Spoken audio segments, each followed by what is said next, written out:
Welcome to my channel learning too with Shalini ma'am.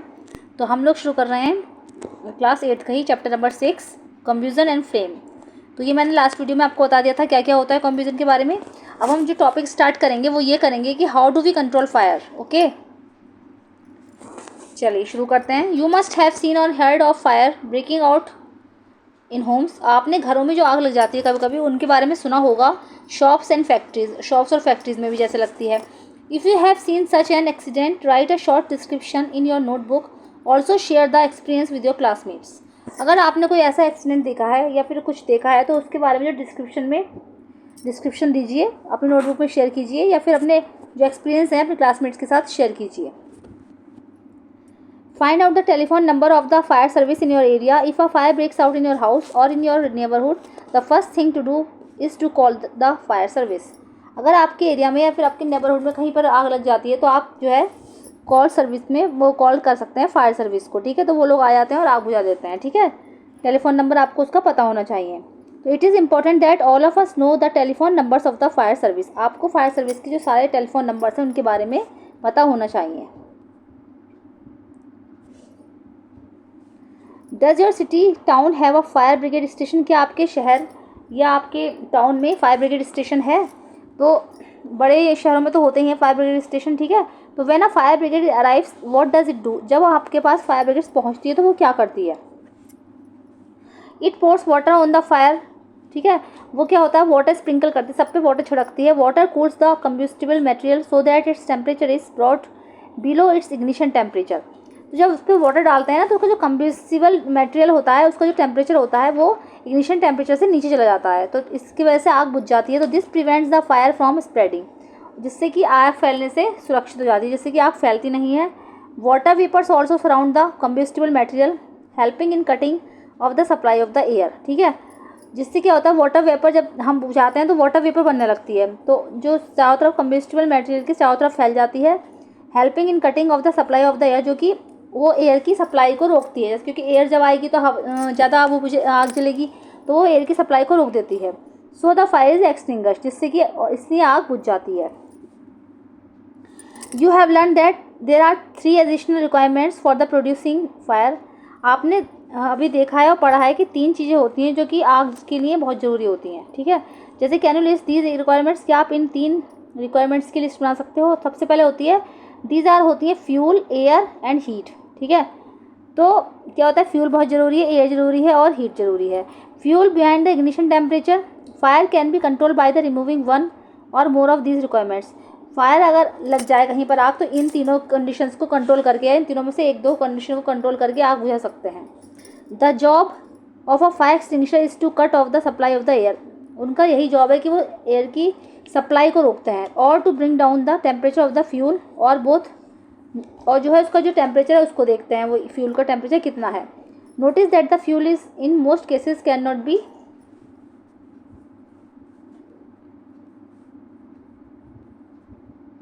Eliminated.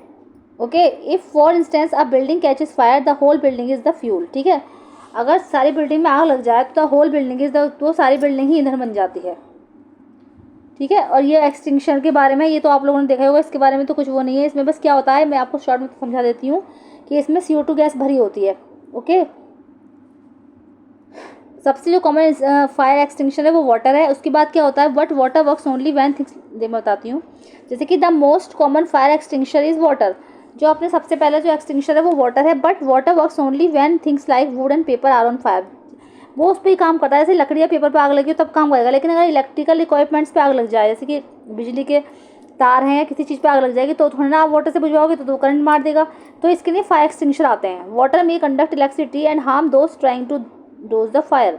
Water is also not suitable for fires involving oil and petrol. ठीक है, oil और petrol से भी अगर आग लग रही है तो उसके लिए वो सुटेबल नहीं होता है। तो do you recall that water is heavier than oil. आपको पता है कि वाटर जो है ऑयल से हैवियर है। So it is sink below the oil and oil keeps burning on the top. For fires involving electrical equipment and inflammable materials like petrol, carbon dioxide is the best extinguisher. ठीक है, CO2 being heavier than oxygen covers the fire like a blanket। CO2 जो होती है वो हमारी water से heavy होती है और ऑक्सीजन से वो हैवी होती है। तो जब हम CO2 उस पर छिड़कते हैं एक्सटिंग्विशर से, तो CO2 जो होती है, since the contact between the fuel and oxygen is cut off, the fire is controlled. तो क्या होता है, एक्सटिंग्विशर में CO2 गैस होती है। जब CO2 एक्सटिंग्विशर से छोड़ते हैं तो CO2 गैस जो सब में फैल जाती है, तो जिससे कि वो एक ब्लैंकेट की तरह शील्ड बना लेती है आग पर, और जिससे कि आग को कंट्रोल किया जा सकता है। The added advantage of CO2 is that in most cases it does not harm the electrical equipment. क्या होता है, बहुत सारे केसेस में जो होता है इलेक्ट्रिकल इक्विपमेंट पे इसका कोई भी असर नहीं होता है, उसमें काम आती है। Okay,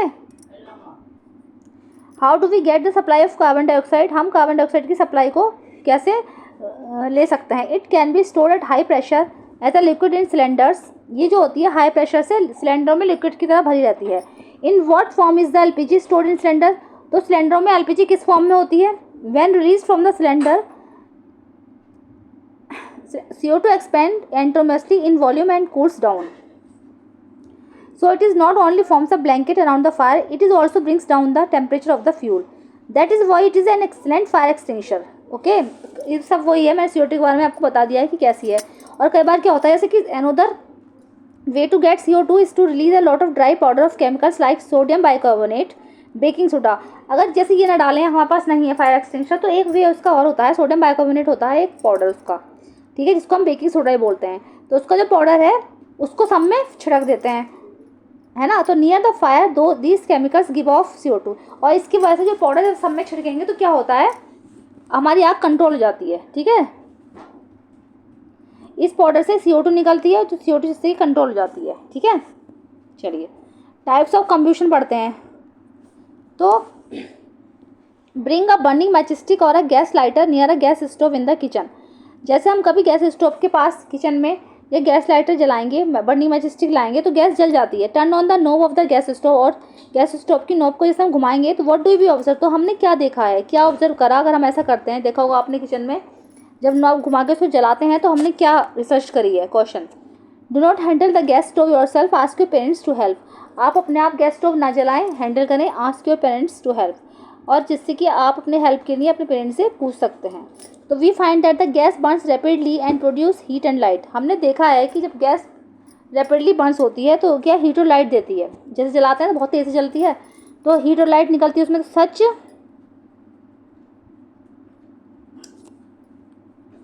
such कंब्यूजन is known as rapid कंब्यूजन, ठीक है। इस तरह की कंब्यूजन को हम क्या बोलते हैं, रैपिड कंब्यूजन बोलते हैं।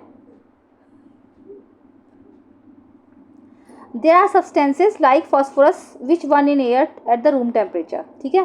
तो रैपिड कंब्यूजन की तो ये डेफिनेशन है, ये आप लोग देख लेना किस तरीके से होती है कि जब कोई चीज़ रैपिडली जलती है कंबिस्टिव सब्सटेंस के साथ, तो जो कंब्यूजन होता है उसको हम रैपिड कंब्यूजन बोलते हैं। जैसे कि हमने गैस को जलाया तो गैस में बहुत ज़्यादा हीट और लाइट निकली, उसको हम रैपिड कंब्यूजन बोलेंगे, ठीक है। तो these are substances like phosphorus which burn in air at the room temperature. तो इसमें कौन कौन से सब्सटेंसेस हैं, जैसे कि फॉस्फोरस हो गया जो कि रूम टेम्परेचर पर जलता है हवा में। तो the type of combustion in which a material suddenly burst into the flames, है ना, without the application of any apparent cause is called spontaneous combustion. तो दो तरीके का कंब्यूजन होता है, एक तो है रैपिड कंब्यूजन और एक होता है स्पॉन्टेनियस कंब्यूजन। तो द टाइप ऑफ कंब्यूजन, ये डेफिनेशन कंब्यूजन इसकी है, स्पॉन्टेनियस की, वो जो थी रैपिड कंब्यूजन की थी यहाँ पर। तो the type of confusion in which the material suddenly, ऐसा कंफ्यूजन जिसमें कि मटेरियल जो सडनली बस एकदम से जलता है, उसमें फ्लेम निकलती है, फ्लेम के साथ जलता है, without the application of any apparent cause is called. इस तरीके के कंफ्यूजन को हम बोलते हैं spontaneous confusion.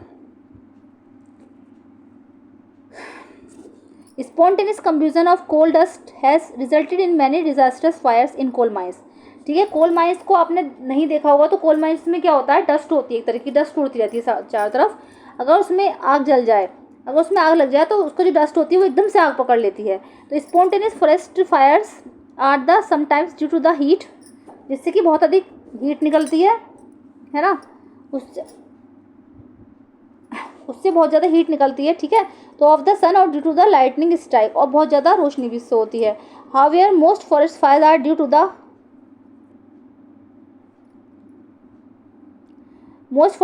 Due to the carelessness of human beings.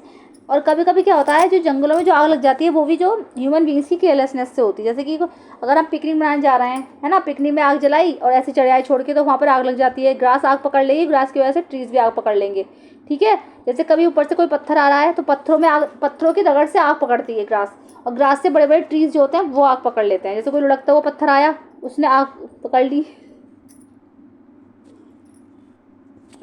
We generally have fireworks on festival days. हमने देखा होगा जब फेस्टिवल से पटाखे जलाते हैं तो when a cracker is ignited a sudden reaction takes place with the evolution of heat. तो जैसी कोई क्रैकर हम जलाते हैं तो एकदम से अचानक से क्या होता है कि हीट निकलती है बहुत तेज़ी से, लाइट एंड साउंड, और बहुत तेज़ी से लाइट होगी और साउंड होगी। तो a large amount of gas formed in the reaction is liberated. और इससे क्या होता है, बहुत सारी जो गैस होती है ना, बहुत सारी गैस निकलती है पटाखों से जलाने से, तो जो हमारे एनवायरनमेंट में छा जाती है, उसकी जो परत होती है, लेयर बन जाती है। Such a reaction is called explosion. इस तरीके की रिएक्शन को हम क्या बोलते हैं, एक्सप्लोजन बोलते हैं। ओके, ये एक्सप्लोजन की डेफिनेशन है। तो explosion can also take place is pressure is applied on the crackers. और एक्सप्लोजन तभी होता है जब पटाखे पर प्रेशर अप्लाइड होगा। ओके, यहाँ तक आपको समझ में आ ही चुका होगा।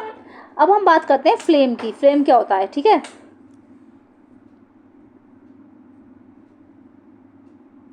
ये सब तो एक्टिविटी है, इसमें कोई जरूरत नहीं है करने की, बस फ्लेम के बारे में बता देती हूँ आपको, फ्लेम कैसे होती है। ये सब आप देख लेना, बेकार की चीज़ें मुझे तो लग रही है, कुछ वैसी खास चीज़ नहीं है, इसके बारे में नहीं देखेंगे। ठीक है, ये सारा पेज जो है वो खाली है, इसमें कुछ नहीं करना है आपको, बस हम यहाँ से शुरू करते हैं। ओके, जैसे मैंने आपको कैंडल दिखा दी, उसके बारे में समझा दूँगी आपको बाद में। तो क्या है, पढ़ लेना, आपको वैसे ही ईजी वे है, उसमें कुछ भी नहीं करना है, बस थोड़ा बहुत अपने देखना है, वही सब बेकार की चीज़ है, इतना नहीं पढ़ना है हमको। तो अब जैसे ये कैंडल हो गई, ठीक है, तो कैंडल जब हमारी ऐसे जलती है ना, तो आपने जलती हुई कैंडल देखी, तो उसका जो बाहरी हिस्सा ब्लू कलर का होता है, ठीक है, वो हो गया outer zone of complete confusion. Okay, middle जो होता है, middle zone of partial confusion, yellow colour का होता है इसका मिडिल जो होता है ना। तो जो होता है आउटर जोन जो हो गया, सबसे ज़्यादा हॉटेस्ट पार्ट जो होता है हमारा आउटर जोन का ही हो गया। मिडिल जोन जो होता है वो मॉडरेटली हॉट होता है, थोड़ा गर्म होता है, ठीक है, येलो कलर का जो होता है। और inner most zone of unburned wax vapours black, और जो ब्लैक कलर में होता है अनबर्न्ड वेपर्स का, वो जो होता है लीस्ट हॉट होता है, वो ज़्यादा गर्म नहीं होता है। ठीक है, और ये वैक्स कैंडल हो गई। तो ये सब चीज़ें समझ में आ गई, जो बाहर का पार्ट है सबसे ज़्यादा गर्म होगा और जो इसके अंदर का होगा वो गर्म नहीं होगा। ठीक है, अब आप लोगों ने जैसे देखा होगा कि जो गोल्ड स्मिथ होते हैं ना, जो सुनार होते हैं, सुनार जब कोई चीज़ बनाते हैं, देख रही हूँ मैं एक मिनट, तो वो क्या करते हैं, आपने देखा होगा बुनसन बर्नर पे वो काम करते हैं, बुनसन बर्नर होता है उनके पास, तो उस पर काम करते हैं, उस पर पाइप से वो फूंक मारते हैं, जिससे कि क्या होता है, उस पर लौ पड़ती है सिल्वर और गोल्ड पर, और वो जो होता है मेल्ट होने लगते हैं, और मेल्ट होकर उसको किसी भी शेप में ढाल सकते हैं। ये तो पता ही होगी आपको, gold Smith blowing through a metallic pipe. और उनके पास एक मेटेलिक पाइप होता है, उससे वो उसमें आग से फूंक मारते हैं लौ पर, और जिससे कि वो सिल्वर पे या गोल्ड पे पड़ती है और वो मेल्ट होने लगती है, बहुत तेज़ी से जलती है वो फूंक मारते हैं तो। ओके, यहाँ तो समझ में आ गया होगा आप लोगों को। अब पढ़ते हैं what is a fuel. Fuel क्या होता है। Recall that the source of heat energy for domestic and industrial purpose. आपने देखा होगा कि जो हीट एनर्जी है वो जैसे कभी घरों में या फिर बाहर जो इंडस्ट्री होती हैं उसमें जो काम आता है, जैसे कि उसमें जो फ्यूल होता है ना, जैसे कि मेनली वुड हो गया, charcoal, petrol, kerosene etcetera, these substances are called fuels. जैसे आपने कभी देखा होगा, हम आग जलाने के लिए उपयुक्त करते हैं, घरों में कर लिया, जैसे कि इंडस्ट्रीज़ में होता है, बड़ी बड़ी इंडस्ट्रीज़ में, तो जिससे हम आग जलाते हैं तो जो सब्सटेंस होता है उसको हम फ्यूल्स बोलते हैं, जैसे कि वुड हो गया, charcoal, petrol, kerosene. A good fuel is one which is readily available. Good fuel वही होता है जो रेडिली अवेलेबल हो, जल्दी से अवेलेबल हो जाए। इट इज़ अ चीप, सस्ता हो। It Burns easily in air at a moderate rate, और ये मॉडरेट रेट पर हवा में बर्न होता हो। It produce a large amount of heat. It does not leave behind any undesirable substance. ठीक है, ये लार्ज अमाउंट में हीट देता हो, मतलब तभी तो हम जलाएंगे, जैसे जलने वाली चीज़ जो है फ्यूल तभी तो होगा, अगर अच्छा फ्यूल तभी तो काम करेगा। और इससे क्या होता है, कोई अनडिज़ायरेबल सब्सटेंस ना निकलता हो, जैसे कोई गैस निकलती हो, पॉइजनस या कुछ ना निकलता हो, तो वो अच्छे फ्यूल की श्रेणी में आता है। तो there is probably no fuel that could be considered as an ideal fuel. तो वैसे अगर देखा जाए तो कोई भी फ्यूल जो होता है एक आइडियल फ्यूल की श्रेणी में नहीं आता है। जैसे किसी में 2 चीज़ें इंपॉर्टेंट होंगी, किसी में 3 चीज़ें होंगी, कोई एक ही बात को पूरी करता होगा। ठीक है, तो आइडियल फ्यूल तो कुछ भी नहीं होता है। तो we should look for a fuel which fulfils most of the requirements for a particular use. तो हम एक ऐसा फ्यूल देखेंगे जो कि पर्टिकुलर यूज़ के लिए उसकी जो रिक्वायरमेंट्स हैं उसको फुलफिल करता हो। जैसे कि fuels differ in their cost. Fuel जो कॉस्ट के हिसाब से अलग तरीके के होते हैं। Some fuels are cheaper than others. कुछ फ्यूल्स जो होते हैं औरों की अपेक्षा महंगे होते हैं, सस्ते भी होते हैं। तो make a list of fuels familiar to you, group them as solid, liquid and gases, fuels as in.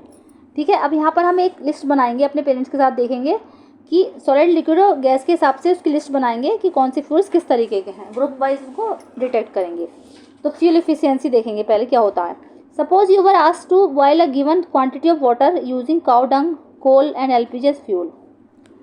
ठीक है, suppose you were asked to, अगर आपको पानी गर्म करने के लिए कहा जाए और आपको क्वांटिटी दे दी जाए फ्यूल की, जैसे कि काउ डंग हो गया, कोल हो गया, एलपीजी हो गया, तो which fuel would you prefer, आप कौन सा फ्यूल प्रेफर करोगे। गिव योर रीज़न, अपना आंसर दीजिए। You may take the help of your parents, आप अपने पेरेंट्स की हेल्प भी ले सकते हैं। Do these 3 fuels produce the same amount of heat, क्या ये तीनों ही फ्यूल्स जो है सेम अमाउंट की हीट दे रहे हैं। The amount of heat energy produced on complete कंब्यूजन of 1 kilogram of the fuel is called its calorific value. अभी यहाँ से कैलोरीफिक वैल्यू की डेफिनेशन शुरू हो गई है। The amount of heat energy produced on complete combustion होने के लिए जो 1 किलोग्राम हमें हीट एनर्जी की आवश्यकता होती है फ्यूल की, उसको हम क्या बोलते हैं, कैलोरीफिक वैल्यू बोलते हैं। The calorific value of the fuel is compressed in a unit called kilo joule पर किलोग्राम। और जो इसकी कैलोरीफिक वैल्यू होती है, उसकी जो यूनिट होती है उसको हम किस में लिखते हैं, किलो जूल पर किलोग्राम। इसका जो फॉर्मूला है केजी पर KG. Okay, calorific value of some fuels are given in table 6.4। 6.4 में जो है कुछ टेबल दे रखी है जिनकी कैलोरीफिक वैल्यू दे रखी है। जैसे ये है काउ डंग की 6000 से 8000 तक हो गई, वुड की 17000, 22000, ये सारे आप लोग पढ़ लोगे। सबसे जो ज़्यादा होती है हाइड्रोजन की होती है, इसमें 1 लाख 1 10 100,000 10,000 लाख 1 लाख, ठीक है, 50,000 सबसे ज़्यादा हाइड्रोजन की होती है। ओके, ये सारी आप लिस्ट पढ़ लोगे टेबल में क्या क्या दे रखा है। अब देखेंगे burning of fuels leads to harmful products. ठीक है, अगर जल फ्यूल के जलाने से हार्मफुल प्रोडक्ट्स किस तरीके के निकलते हैं। तो the increasing fuel consumption has harmful effects on the environment. जब हम फ्यूल जलाते हैं तो उससे बहुत सारी हार्मफुल प्रोडक्ट्स निकलते हैं जो कि एनवायरनमेंट के लिए हमारे लिए बेहद हार्मफुल होते हैं। जैसे कि फर्स्ट पर आता है carbon fuels like would. Carbon की फ्यूल्स में जैसे कि वुड हो गया, कोल हो गया, petroleum release unburn carbon particles. ये चीज़ें क्या होती हैं, इससे जो है अनबर्न कार्बन पार्टिकल्स निकलते हैं। These fine particles are dangerous pollutants causing respiratory disease such as asthma. और जो ये अनबर्न कार्बन पार्टिकल्स निकले, इससे क्या होता है, एनवायरनमेंट में फैल जाते हैं और जिससे कि बहुत सारे डेंजरस डिसीज हो जाते हैं। ठीक है, श्वसन तंत्र के रोग हो जाते हैं, जैसे कि इसमें अस्थमा प्रमुख है। ये अनबर्न कार्बन से निकलने से होता है। ओके, सेकंड पर आता है आपका incomplete combustion of these fuels gives carbon monoxide gas. और अगर कंब्यूजन का इनकम्प्लीट हो जाएगा तो ये जो फ्यूल्स होते हैं हमें कार्बन मोनोऑक्साइड गैस देते हैं। It is a very poisonous gas, ये जो है बहुत पॉइजनस गैस है। It is dangerous to burn coal in a close room. जैसे कि हमने कोयले की अंगीठी रख ली रूम में, ठीक है, बंद रूम में रख ली, तो उसमें हम क्या करते हैं, कार्बन मोनोऑक्साइड गैस बन जाती है। The carbon monoxide gas produced can kill person sleeping in that room. अगर व्यक्ति रूम में सो रहे हैं और बंद करके सो गए वो, और हमने अंगीठी रख ली है कोयले की जलाकर, तो ये व्यक्ति को मार भी सकती है क्योंकि कार्बन मोनोऑक्साइड गैस निकल गई और ये बहुत पॉइजनस गैस होती है। इसलिए मना करा जाता है कि जब भी कमरे में कुछ जला कर रखें तो रूम बंद ना करें, रूम खोल कर रखें जिससे कि हमारी गैस बाहर निकलती रहे। इसलिए मना करा जाता है, इसलिए एडवाइस किया जाता है कि कमरा बंद करके ना सोएं अगर कुछ जला कर रख रहे हैं उसके अंदर। तो थर्ड पर आता है combustion of most fuels release carbon dioxide in the environment. कुछ फ्यूल्स के जलने से कंब्यूजन से कार्बन डाइऑक्साइड गैस भी निकलती है जो कि एनवायरनमेंट में फैल जाती है। Increased concentration in of carbon dioxide in the air is believe to cause global warming. और ज़्यादा कार्बन डाइऑक्साइड गैस निकलने से क्या होता है, ग्लोबल वार्मिंग की स्थिति पैदा हो जाती है। ओके, ग्लोबल वार्मिंग मैंने आपको पिछले चैप्टर में समझाया था। उसमें क्या होता है, जब ग्लोबल वार्मिंग जो होती है CO2 निकलती है ना, तो CO2 की एक परत बन जाती है एटमॉस्फेयर पे। और क्या होता है, जब सन से अल्ट्रावायलेट रेज आ रही है तो रेडिएट होकर वो अर्थ पर पड़ती हैं। ठीक है, ऊपर हीट जैसे धरती से ऊपर टकराई, ऊपर से वो रिएक्ट होकर रेडिएशन हो रहा है उसका, तो वो धरती पर पड़ रही हैं जिससे कि हमारी अर्थ पर बहुत अधिक गर्मी हो जाती है। और गर्मी के परिणाम स्वरूप क्या होगा, जब ग्लोबल वार्मिंग होगी तो ग्लेशियर्स जो पिघल जाएंगे, है ना, और क्या सी लेवल बढ़ जाएगा, समुद्र की लहरें ऊंची ऊंची उठने लगेंगी, सी लेवल बढ़ जाएगा, बाढ़ की स्थिति पैदा हो जाएगी इन द कोस्टल एरियाज। तो ये सब परेशानियां ग्लोबल वार्मिंग से होती है। तो हमें कोशिश करेंगे कि ग्लोबल वार्मिंग ना होने दी जाए। तो हमें ऐसे फ्यूल्स का कम यूज़ करना चाहिए जिससे कार्बन डाइऑक्साइड गैस निकलती है। ओके, समझ में आ गई आप लोगों को ये बात। अब चलते हैं burning of coal and diesels release sulphur dioxide gas. जैसे हम कोल जलाते हैं और डीजल के रिलीज से जलाने से सल्फर डाइऑक्साइड गैस निकलती है। It is an extremely suffocating and corrosive gas. ये बहुत सफोकेटिव और कॉरोसिव गैस है। Moreover petrol engine gives off gases oxide of nitrogen. Petrol engine से क्या होता है, बहुत सारी गैसेज निकलती हैं, ऑक्साइड्स निकलते हैं नाइट्रोजन के। Oxides of sulphur and nitrogen dissolve in rain water and form acids. और सल्फर और नाइट्रोजन के जो ऑक्साइड्स होते हैं वो रेन में डिजोल्व होकर, रेन वाटर में डिजोल्व होकर एसिड्स बनाते हैं। Such rain is called acid rain. इस तरीके की जो रेन होती है वो एसिड रेन कहलाती है। पढ़ाई थी मैंने ये भी आपको, ठीक है। सल्फर और नाइट्रोजन के जो ऑक्साइड वाटर में घुलते हैं, जब रेन पड़ती है तो वो एसिड में बन जाते हैं, और ऐसी रेन जो होगी वो एसिड रेन हो गई। It is very harmful for crops. ये फसलों के लिए बहुत हार्मफुल है, बिल्डिंग्स और सॉइल्स के लिए। You have already learn about in class 7th, पढ़ चुके हो ना 7th में आप लोग। तो the use of diesel and petrol as fuels in automobiles is being replaced by the CNG। इसीलिए पेट्रोल और डीजल को रिप्लेस करके CNG में रिप्लेस कर दिया गया है, जिससे कि वाहन चलाए जाते हैं अब CNG में चलाए जाते हैं। इसकी फुल फॉर्म होती है कंप्रेस्ड नेचुरल गैस। अगर आपसे फुल फॉर्म पूछ जाए, कभी कभी एग्जाम में ये भी पूछ लेते हैं कि CNG की फुल फॉर्म क्या है, तो ये हो गई compressed natural gas. Because CNG produce the harmful products in very small amounts. क्योंकि CNG से जो हार्मफुल प्रोडक्ट्स निकलते हैं बहुत कम अमाउंट में निकलते हैं, इसीलिए CNG उसको डीजल और पेट्रोल को रिप्लेस करके CNG में तब्दील कर दिया गया है। तो CNG is a cleaner fuel. ये जो है हमारा क्लीनर फ्यूल है, ये साफ सुथरा फ्यूल है, इससे ज़्यादा परेशानी नहीं होती है। इसको इस रिप्लेसमेंट में CNG आ गया है, ठीक है। बस हो गया है आपका चैप्टर। अब ये कीवर्ड्स आप लोग कर लोगे। Acid rain, calorie value, calorific value, combustion, deforestation, explosion, flame, fire extinguisher, fuel, fuel efficiency, global warming, ideal fuel, ignition temperature, inflammable substances. Okay, तो बस यहीं था आपका चैप्टर। और कैसा लगा आपको चैप्टर जरूर बताइएगा। मेरी वीडियो कैसी लगी आपको बताइएगा। और अगर आप मेरे चैनल पे फर्स्ट टाइम विजिट कर रहे हैं तो प्लीज़ उसको लाइक कीजिएगा, शेयर कीजिएगा एंड कमेंट करके बताइएगा कि कैसी लगी मेरी वीडियो। और चैनल पे फर्स्ट टाइम विजिट कर रहे हैं तो उसको सब्सक्राइब कीजिएगा। मिलते हैं नेक्स्ट वीडियो में, तब तक के लिए धन्यवाद।